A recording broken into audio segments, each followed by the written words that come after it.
बिस्मिल्लाहिर्रहमानिर्रहीम। शुरू अल्लाह के नाम से जो रहमान और रहीम है। इक़रा बिस्मि रब्बिकल्लज़ी खलक़। पढ़ो ए नबी अपने रब के नाम के साथ जिसने पैदा किया। खलक़ल इंसान मिन अलक़। जमे हुए खून के एक लोथड़े से इंसान की तख्लीक की। इक़रा व रब्बुकल अकरम। पढ़ो और तुम्हारा रब बड़ा करीम है। अल्लज़ी अल्लम बिल क़लम। जिसने कलम के जरिए से इल्म सिखाया। अल्लमल इंसान मा लम यअलम। इंसान को वो इल्म दिया जिसे वो न जानता था। अस्सलाम वालेकुम। जमात का आगाज़ अल्लाह के बरकत नाम से जो बड़ा मेहरबान और निहायत रहम करने वाला है। तमाम अजीज़ तलबा तलबात और वालिदैन को निकात अव्वल की दूसरे सिलसिला वीडियो में खुश आमदीद कहते हैं। ये जमात चाहरुम है और उर्दू का पीरियड है, उर्दू ज़बान का पीरियड है। जैसा कि आप जानते हैं कि तातीलात से पहले हमारा यूनिट नंबर 4 आपकी किताब नरगिस का शुरू हो चुका था, जिसमें हमने एक सबक त्यौहार हम पढ़ चुके थे। उसका तमाम मशक़ी काम भी हमने सर अंजाम दिया था। तो ऐसा बताते चलिए कि त्यौहार में था क्या। त्यौहार हमने जाना था कि किस जबान का लफ्ज़ है। हमने जाना था ये संस्कृत जबान का लफ्ज़ है जिसे हम जो त्योहार से निकला, जिसे हम त्यौहार कहते हैं। ठीक है, त्यौहार कितनी किस्म के होते हैं। त्यौहार को हमने जाना ये था कि त्यौहार का ताल्लुक जो है वो मजहब से भी है और इसका ताल्लुक कौम से है और इसका ताल्लुक जो है वो मौसमों के आगाज़ व इख्तिताम से भी होता है। जैसा कि हमने जाना कि मजहबी त्यौहार कौन कौन से थे। तो मजहबी त्यौहार में हमने दो त्यौहार को डिस्कस किया था जो सबक में मौजूद हैं आपके पास। पहला त्यौहार था बहसे मुसलमान ईद उल फित्र, जो हम रमजान के आखिर में इसके इख्तिताम पर मनाते हैं, ईद उल फित्र, जिसे हम मीठी ईद भी कहते हैं। दूसरी जो हमारा बड़ा त्यौहार है इस्लामी तौर पर, इस्लाम के एतबार से, वो है ईद उल अजहा, यानी जिसे हम बकरा ईद भी कहते हैं और जो सुन्नत इब्राहिमी हम इस त्यौहार से सर अंजाम देते हैं। इस तरह से त्यौहार का ताल्लुक मजहब के साथ मुंसलिक हुआ। इसके बाद हमने ये जाना था कि त्यौहार जो है वो एक कौम के तौर पर कौम के दिन के तौर पर मनाया जाता है। यानी त्यौहार कौम किस तरह से मना रही है, जैसे हम 14 अगस्त मनाते हैं। यानी जब हमारा मुल्क जिस तारीख को आज़ाद हुआ तो हमारे मुल्क के जितने भी पाकिस्तानी हैं, इवन ये कि जो पाकिस्तानी मुल्क से बाहर भी हैं, वो इस तारीख को यानी 14 अगस्त को अपने अपने इलाकों, अपने अपने मुल्कों में भी पाकिस्तान के इस आज़ादी को मनाते हैं और तक़रीबात मुनक्किद करते हैं। इस तरह से त्यौहार का ताल्लुक हमारे पास कौमों के एतबार से भी हो गया। अब त्यौहारों का हमने आखिर में बताया कि इसका ताल्लुक जो है वो मौसमों से भी होता है। जिस तरह से हमने हिंदुओं के बारे में डिस्कस किया था कि हिंदू जो हैं वो मौसम में बहार से पहले इनका एक त्यौहार आता है होली। ठीक है, ये होली मनाते हैं, इनकी दिवाली होती है, दशहरा होता है, जो किताब के आगे जिक्र है वो यहाँ मैं करती चलूंगी। इसके अलावा हमने क्रिश्चियनों के बारे में जाना था कि क्रिश्चियन जो हैं वो भी किसी अब उनका त्यौहार आने वाला है, एक मजहबी त्यौहार 25 दिसंबर क्रिसमस, यानी जो ये डेट ऑफ बर्थ तारीख पैदाइश सालगिरह मनाते हैं हज़रत ईसा अलैहिस्सलाम की, तो वो भी उनका एक त्यौहार है। इसी तरह से बहुत सारे जो दूसरे मज़ाहिब हैं उनके भी बहुत सारे त्यौहारों को इस किताब में, इस चैप्टर में, खुसूसन इस सबक में आपको मुतारिफ कराया गया था कि त्यौहार और का ताल्लुक मजहबों से, कौमों से और मौसमों से किस तरह से है। यकीन है कि और उम्मीद करती हूँ कि आपको ये सबक समझ में आया होगा, इसकी तजवीज़ समझ में आएगी। इसके हमने सवाल जवाब और अल्फाज मायने, मौजूद सवालात और इसका जो हमने कवायद था वो सारे सर अंजाम हम अपने दौराने तातीलात से कबल हम जमात में कर चुके हैं। आज इस वीडियो में, जो कि उर्दू की हमारी पहली वीडियो है, इस वीडियो में हम जहां से आगाज हमारा इख्तिताम हुआ था तातीलात से कबल, वहीं से हम आज यहाँ से आगाज करेंगे इस वीडियो से।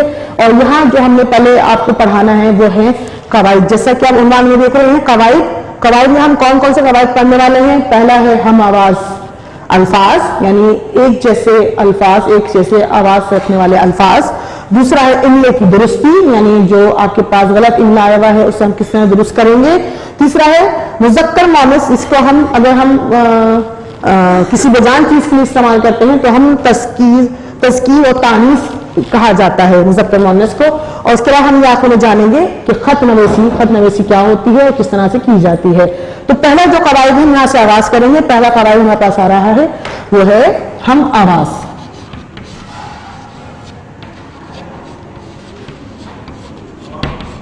हम आवाज अल्फाज जिसे हम राइम वर्ड भी कहते हैं, ठीक है। हम आवाज अल्फाज आपके पास सफा नंबर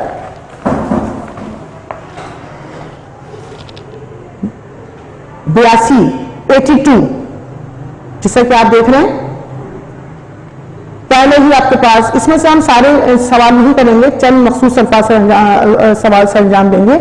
इसमें पहला सवाल आ रहा है हम आवाज अल्फाज। आपको अल्फाज दिए गए हैं, बातें, दो अल्फाज दिए गए हैं। पहला लफ्ज है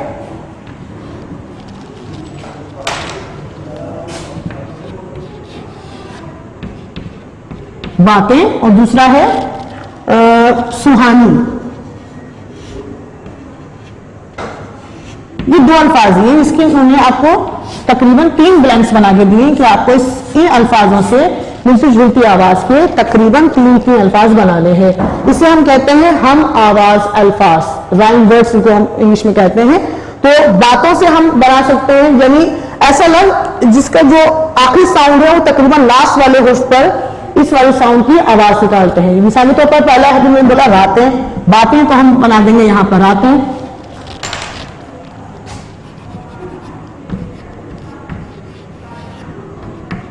रातें, ठीक। हिकायतें, आपके चैप्टर में भी लफ्ज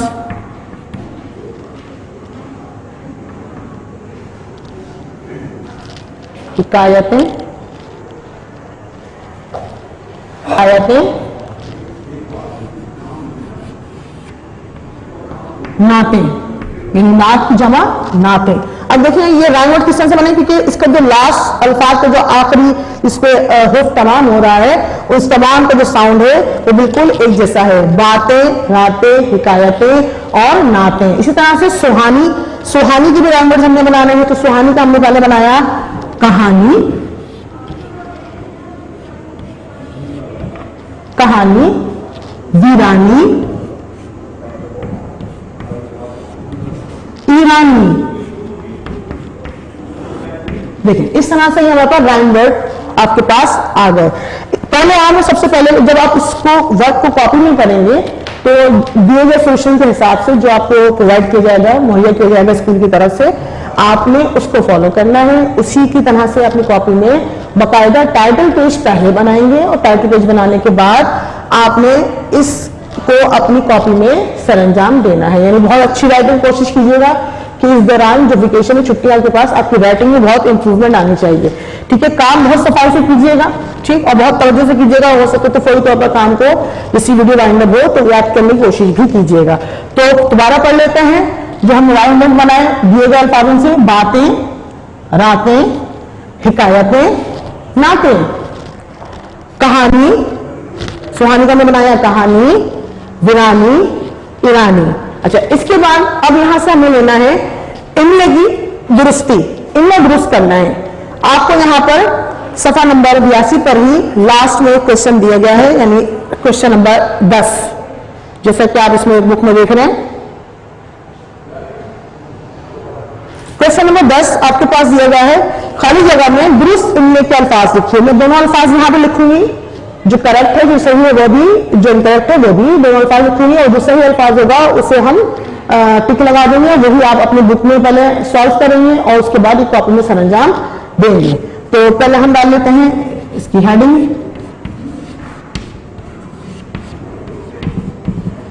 इनमें की दुरुस्ती, ठीक है। नंबर 1 ये ब्लैंक आ गया आपके पास। अब्बू ने बाहर खेलने से डैश कर दिया है। अब दो लफ्ज दिए हैं आपको, पहला है मीम मुनिफना मना और मीम नून आइन मना। अब इसमें से चूज करना है कि आप इन्ना कैसे सही करेंगे। मना, ये मना कोई लफ्ज नहीं होता, जबकि इस मना के मायने होता है इनकार करना, यानी मना करना, किसी चीज से रोक देना। तो सही वर्ड होगा मना। तो आपने ब्लैंक में इस तरह से मना को फिल कर देंगे, ठीक है। नंबर 2, मेरा दोस्त डैश, अरबी और अरबी, अरबी और अरबी, अरबी अरबी आइन देखें वो आ रहा अरबी और अरबी। ठीक है, मेरा दोस्त अरबी और अरबी जबान रवानी से बोलता है। अब जबान इसमें अरबी तो कोई लफ्ज नहीं है, ठीक है, ये वाला अरबी आएगा आइन से अरबी, यानी वो लैंग्वेज जिस लैंग्वेज में हमारे पास कुरान पाक मौजूद है वो अरबी लैंग्वेज कहलाती है, अरबी जबान। ठीक है, तीसरा है दरख्त की शाख पर काला डैश बैठा था। ऑप्शन आपके पास आ रहे हैं,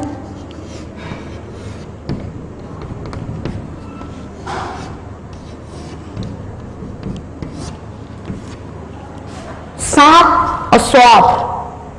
ठीक है, यहां स्वाप का साउंड आ रहा है, देखिए आप, तो जो सही वर्ड होता है वो सही लफ्ज क्या है? सांप।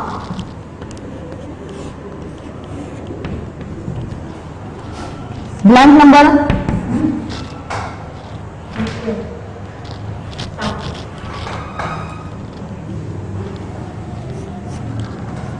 सांप। ठीक है, ब्लैंक नंबर 4 आपके पास है निदा का स्कूल। निदा का स्कूल उसके घर से बहुत डैश है। अब दो ऑप्शन दिए गए हैं आपको,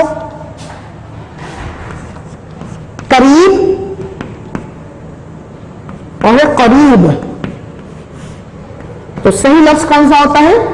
नुक्ते वाला काफ, करीब। ठीक, 5वें ब्लैंक, दरवाजे पे कोई जोर से डैश दे रहा है। दस्तक, दस्तक, दस्तक, साउंड देखिएगा आप दोनों, दस्तक और दस्तक। तो सही जो लफ्ज है इन लोगों की दुरुस्तगी में वो आएगा दस्तक, यानी नॉक करना, दरवाजा बजाना, दस्तक। ठीक, दोबारा पढ़ लेते हैं हम। मना, जो हमने करेक्शन वर्ड किए हैं, जो सही अल्फाज दुरुस्त जो हमने लिखे हैं यहां पर वो है मना, अरबी, सांप, करीब, दस्तक। ठीक, यहां पे आपके कवायद जो कि हम आवाज अल्फाज थे और इनमें की दुरुस्तगी का काम यहां पर मुकम्मल हो गया। और ये तमाम काम आपको सोल्यूशन में जिस तरह से बताया जाएगा इस तरह से ही आपने अपनी कॉपी में सरंजाम देना है। मुज़क्कर मुअन्नस,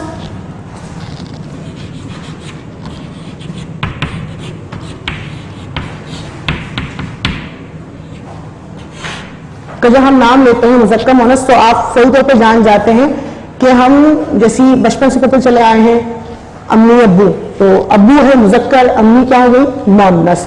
शेर, शेरनी, ये मैं आपसे जो बात कर रही हूँ वो आपकी क्लास 3 से 4 के 2 के हवाले से बात कर रही हूँ कि आपने बचपन से यही पढ़ा। तो ये जो मुज़क्कर मुअन्नस होता है ये हम जानदार चीजों में इस्तेमाल करते हैं जो जान रखते हैं। ठीक है, तो ये जानदार चीजों के लिए मुज़क्कर मुअन्नस इस्तेमाल करते हैं, लेकिन जब हम इसे बेजान चीजों में इस्तेमाल करते हैं तो इस लफ्ज को हम कहते हैं तज़कीर और तानीस। ये है बेजान चीजों के लिए।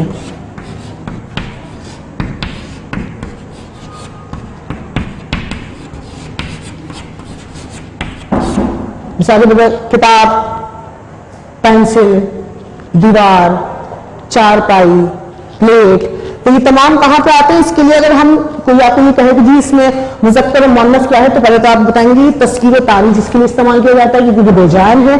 तो इसमें भी आपको छोटी सी मशक करने को कहा गया है किताब में 83 पर, किताब नरगिस सफा नंबर 83। लेकिन आपको इसमें बॉक्स में बहुत सारे अल्फाज दिए गए हैं, इन अल्फाजों में आपको ये बताना है और अलग करना है तज़कीर और तानीस के हवाले से कि इसमें अल्फाजों में बेजान चीजों में जो नाम आपको दिए गए हैं उसमें मुज़क्कर कौन सा है, मुअन्नस, यानी तज़कीर कौन सा है, तानीस कौन सा है। लिहाजा मैं यहां बोर्ड पर कॉलम बनाऊं, तज़कीर और तानीस। इस तरह से आपने भी कॉपी में कॉलम बनाना है। कॉलम बनाने के बाद देखिए यहां पर क्वेश्चन नंबर 11 में बॉक्स में बहुत सारे सवाल आपको दिए गए हैं, अल्फाज दिए गए हैं, अल्फाज दिए गए हैं। अल्फाज को आपने पढ़ने के बाद, जज करने के बाद इसके दो कॉलम में डिवाइड करना है, यानी एक तस्कीर के जो अल्फाज हैं, जो मुज़क्कर हैं, वो मुज़क्कर के कॉलम में लिखेंगे, और जो तानीस के अल्फाज हैं वो तानीस यानी मुअन्नस के कॉलम में लिखेंगे। तो आइए हम यहाँ पर इसकी मशक कर लेते हैं कि इस अल्फाजों में, दिए गए अल्फाजों में जो बुक में आपको दिए गए हैं, उसमें से तज़कीर कौन से हैं और तानीस कौन कौन से हैं। तो शरबत, शरबत पियोगे, ठीक है, तो ये लफ्ज जाहिर कर रहा है कि ये मुज़क्कर है, तो हम इसे इस कॉलम में लिख देंगे शरबत। सही। दूसरा लफ्ज आ रहा है कान, मेरे कान में दर्द है, तो ये भी एक जाहिर कर रहा है कि ये तस्कीर है, तो हम कान को भी यहां लिख देंगे। गाड़ी, तुमने गाड़ी चलाई, यही जुमला बोलते हैं, मैंने गाड़ी चलाई, तो अब ये जाहिर कर रहा है, जुमला जो है वो इस लफ्ज के कंडीशन को जाहिर कर रहा है कि ये मुअन्नस लफ्ज है, तो गाड़ी हम तानीस के कॉलम में लिख देंगे गाड़ी। इस तरह से आपको तमाम अल्फाजों को अलग अलग करना है। गाड़ी के बाद आ रहा है प्याला, प्याला टूट गया, प्याला, ठीक है। इसके बाद है घर, घर चलोगे या चलोगी, तो घर जो है एक मुज़क्कर है। रेलगाड़ी चली गई, तो रेल क्या हो जाएगी, मुअन्नस, ठीक। आसमान मुज़क्कर, पहाड़ बड़ा है या ऊंचा है, मुज़क्कर है, ठीक। प्लेट,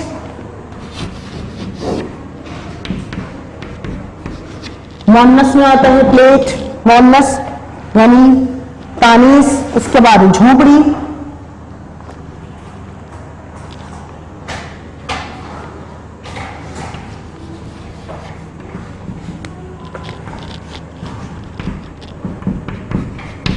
झोपड़ी यानी जैसे आप टीवी पे जाते हैं, जो हट लिए जाते हैं उसको हम झोपड़ी कहते हैं, तो ये तानीस में आएगा। गुलदस्ता, फूलों का गुलदस्ता यहां रखा है, जिसे हम जुमला इस्तेमाल करते हैं, तो गुलदस्ता।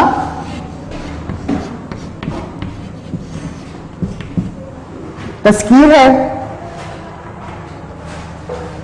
कतार,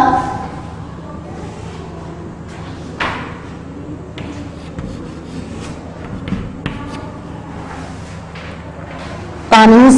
दरख्त, तस्कीर। खेत, तस्कीर में आ जाएगा। पिंजरा,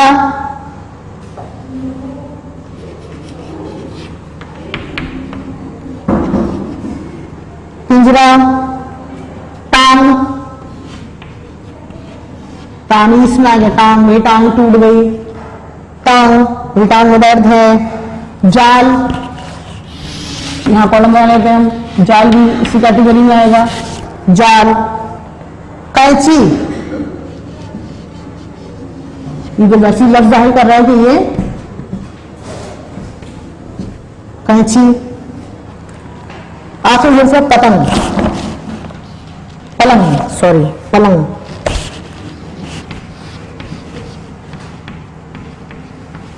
पलंग। तो इस तरह से आपको अपनी कॉपी में दो कॉलम बनाने हैं, और बनाने के बाद हेडिंग डालेंगे आप एक कॉलम में तस्कीर, जिसे में तानीस, और हमने बेजान चीजों के तमाम नाम यहाँ पे दिए हैं, बुक में जो दिए गए हैं उन नामों को आपने पहचान करते हुए उनको अलग अलग कॉलम्स में लिखना है। तो इस तरह से आप अपनी कॉपी को मेंटेन कीजिएगा, और यहाँ पे आपका कवायद का काम सारा खत्म हो जाएगा। हम फिर पढ़ लेते हैं एक दफा। तस्कीर में मुझे अल्फाज लिखे हैं वो कौन कौन से हैं? शरबत, कान, प्याला, घर, आसमान, पहाड़, गुलदस्ता, दरख्त, खेत, पिंजरा, जाल, पलंग। अब तानीस में यानी जो मुअन्नस अल्फाज थे उनका साउंड आपको मुअन्नस फील हो रहा था, वो हमने तानीस में लिखे। गाड़ी, रेल, प्लेट, झोपड़ी, कतार, टांग, कैंची। सही। तो अब हम आगे अपने काम को बढ़ाते हुए चलते हैं। आगे हमें जो काम करना है वो है खत नवेसी।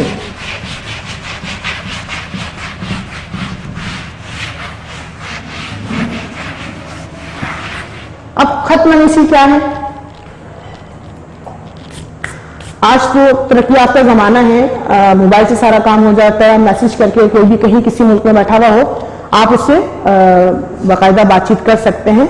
लेकिन जिस जमाने में ये सहूलत मैसर नहीं थी तो उस वक्त लोग किसी से बात करने के लिए खत का सहारा लिया करते थे। खत को आधी मुलाकात कहा जाता है, ठीक है, कि बंदा इस तरह से लिखा जाता है खत कि वो सामने नहीं है लेकिन आप ये इस तरह से बात करते हैं खत में जैसे कि वो आपके सामने रूबरू बैठा गुफ्तगू कर रहा है। तो इस तरह से हम खत नवीसी को यहाँ सीखेंगे कि खत जो है वो हम किस तरह से लिखेंगे। तो पहले हम जो आखिरी जो हमारा काम है आज की वीडियो का वो है खत नवीसी। खत नवीसी देखिए, जैसे कि यहाँ आपको दिख रहा है मैंने अपनी कॉपी को मेंटेन किया है। आपने इसी तरह से टाइटल पेज बनाना है। पहले खत नवीसी के नाम से आपने टाइटल पेज बनाया। मैंने यहीं पर क्वेश्चन लिख दिया क्योंकि मैं चाह रही हूँ कि आपका खत पूरे पेज पर आ जाए, लिहाजा मैंने क्वेश्चन यहीं टाइटल पेज के नीचे ही लिख दिया। जैसा कि आप देख रहे हैं, सवाल, अपने किसी दोस्त को इम्तिहान में पास होने की मुबारकबाद का खत लिखिए। अपने किसी दोस्त को इम्तिहान में पास होने की मुबारकबाद का खत लिखिए। अब आपने खत लिखना है अपने फ्रेंड के नाम, अपने दोस्त के नाम, कि आपको इत्तला मिली कि जी वो फर्स्ट आया है या उसने अच्छी इम्तिहान पोजीशन ली है, तो आपको पता चला तो आपने खत तहरीर किया। खत किस तरह तहरीर करेंगे ये मैं आपको बताती हूँ। इस तरह से आपने अपनी कॉपी में करना है। सबसे पहले सीधे हाथ पे देखिए, ये मेरा सीधा हाथ है। सीधे हाथ पे हम लिखते हैं वो मुकाम या वो जगह जहां से खत लिखा जा रहा है। जैसे मैं कराची में हूं तो मैंने यहाँ पर अपने शहर का नाम कराची लिखा, ठीक। फिर आती है तारीख, किस तारीख में खत लिखा गया। जैसे आज हमारे पास है 2 दिसंबर, ठीक, मैंने आज की डेट डाल दी है 2 दिसंबर। आप जब काम करें तो आपके पास जो सोल्यूशन में डेट हो आप वही मेंशन कीजिएगा, और जब यही काम पेपर में लिखने के लिए आ जाए तो जो पेपर की डेट है उस वक्त की आपने वो यहाँ पर तारीख लिखनी है, 2 दिसंबर, ठीक, सन 2020। अब जहां हमारी तारीख का इख्तिताम हो रहा है उसी के नीचे से हम शुरू करेंगे लिखना, प्यारे दोस्त अली, प्यारे दोस्त अली, ठीक। इस तरह से आपने अपने दोस्त को मुखातिब किया। अब आप आगाज कर रहे हैं। उम्मीद है ये पैटर्न ही पूरा ये आपकी बुक से ही लिया गया है। बुक में आपके पास ये पूरा मौजूद है। आपके बुक नंबर है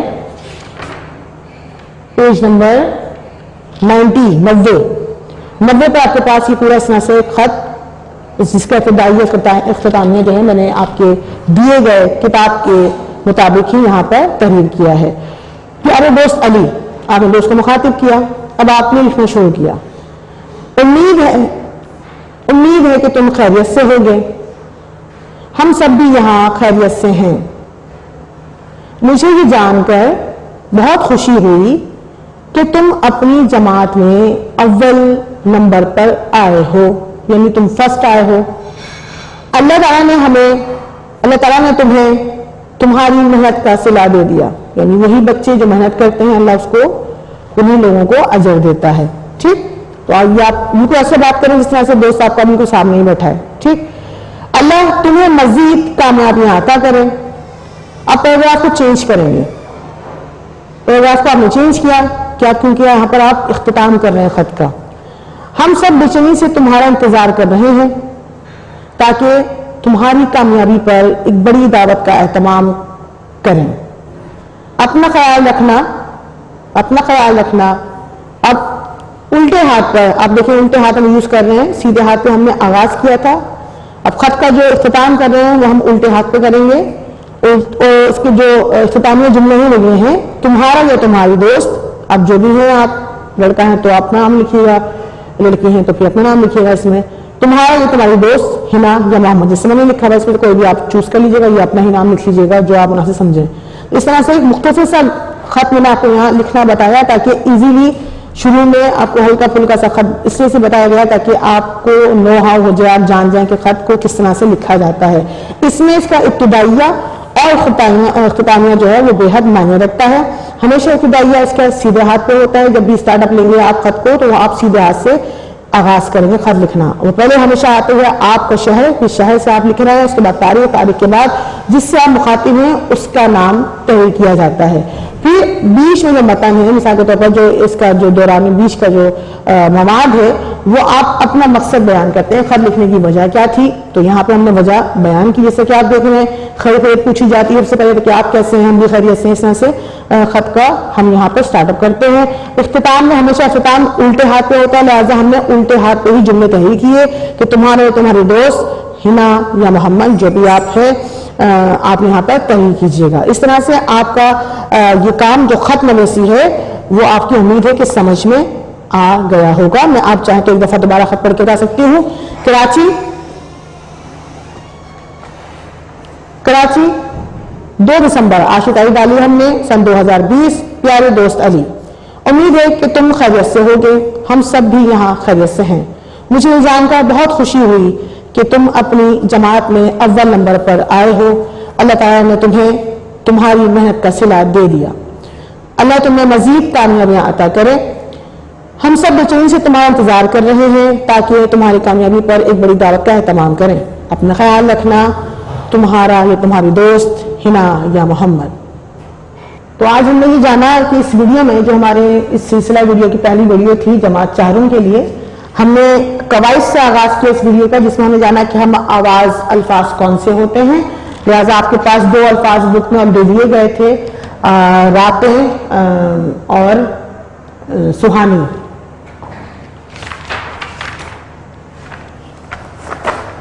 दो अल्फाज दिए गए थे, बातें और सुहानी। ठीक है, ये हमने जाना, उससे हमने चंद अल्फाज आपको बना के दिखाए। उसके बाद हमने जाना कि इमले की दुरुस्ती किस तरह से की गई। इस तरह से हमने कॉपी आपकी बुक में सॉल्व करवाया। आपने यही तमाम काम दिए गए जो आपको मुहैया किया जाएगा स्कूल की जानिब से सोल्यूशन, आपने पूरा काम एज इट इज अपनी कॉपी में तहरीर करना है। लिखाई पर और अल्फाज की बनावट पर खासतौर पर तवज्जो दीजिएगा, कोशिश कीजिए कोई गलती कहीं पे ना हो। ठीक है, इसके बाद हमने जाना कि मुज़क्कर मुअन्नस को जो हम बेजान चीजों में इस्तेमाल किया जाता है, बेजान चीजों को हम मुज़क्कर मुअन्नस की वजह से अलग करते हैं, तो हमने उसकी वर्डिंग को अल्फाजों को चेंज भी कहा जाता है। हम उसको तस्कीर तानीस कहते हैं। मुज़क्कर यानी बेजान चीजों के लिए हम मुज़क्कर मुअन्नस इस्तेमाल नहीं करते, बल्कि तस्कीर तानीस के लफ्ज़ को इस्तेमाल किया जाता है। और हमने छोटी सी मशक करी और इसको अपनी कॉपी में से अंजाम देता है। इसके बाद हमने जाना कि खत नवीसी क्या होती है और क्यों खत लिखे जाते हैं। तो लिहाजा इसी मैंने कॉपी में आपको खत लिख के दिखाया अपनी, इस तरह से आपने भी अपनी कॉपी में खत को तहरीर करना है। बहुत अच्छी राइटिंग में तहरीर कीजिएगा। लिहाजा अब ये यहाँ पे खत्म करने से पहले मैं एक छोटा सा आपको होमवर्क यानी घर का काम देना चाहूंगी। घर का काम आपका ये है कि हम आवाज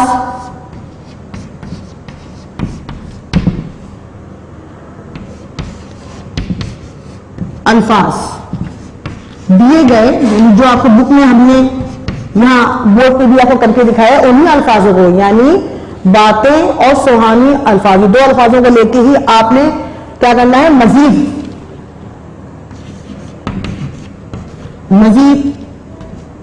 3 अल्फाज बनाइए।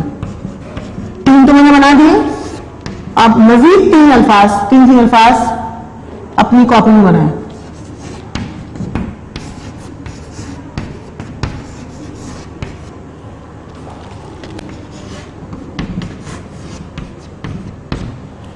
आपकी मश्क हो जाएगी।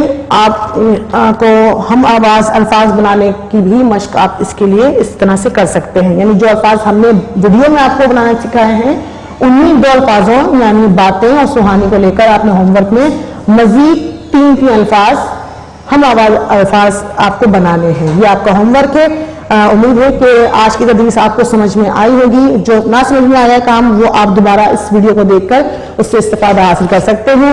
इंशाअल्लाह अगली वीडियो तक के लिए इजाजत दीजिएगा और अपना ख्याल रखिएगा। फिर मुलाकात होगी इंशाअल्लाह। अल्लाह हाफिज।